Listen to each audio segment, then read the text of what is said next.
Nipo katika kota za polisi Msambweni zilizopo katika mkoa wa Tanga, ambapo baadhi ya nyumba hizo zimeweza kuteketea kwa moto. Nakutana na baadhi ya mashuhuda ambao wameweza kuona tukio hilo. Moto ulianzia kwa jirani yangu, yeye pasipo kufahamu. Moshi ukawa ni mkubwa sana. Wakati huo mimi nilikuwa namlaza mtoto akawa analia sana. Mimi nikatoka nikamwita jirani yangu, mbona moto mkali? Moto, nikamwambia ndio, moto unatokea kwako kule. Lakini moto huo unavyoonekana ulikuwa ni shoti ya umeme. Maana ulikuwa kama mara 3 ulipiga lip. Kweli tukatoka baadaye tukapiga makelele. Watu wakaja wakatusaidia, wengine wakawa wanapigia fire mpaka walikofika hapa. Jirani yangu ndo aliniambia kwamba moto unawaka, mimi nilikuwa sebleni, nilikuwa sijui.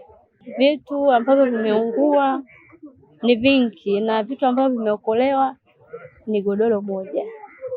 Ndio naliona ambalo limeokolewa na vingine ndoo tu, lakini asilimia kubwa vitu ndio vitu ambavyo vimeteketea ndani. Mnamo majira ya saa 7:35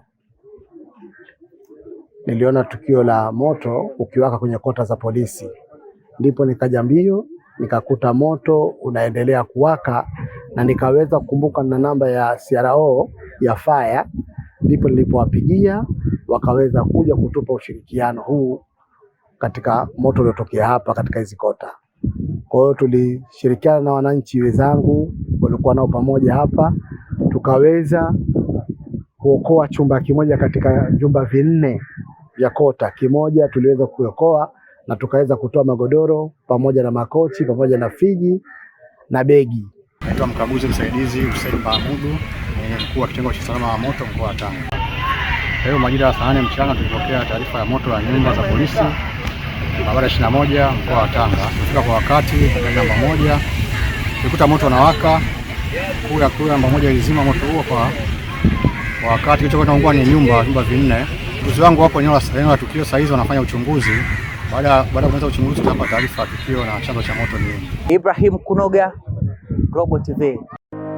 Ili kuwa mwanafamilia bora wa Global TV, usisahau kusubscribe, like, kushare na kucomment.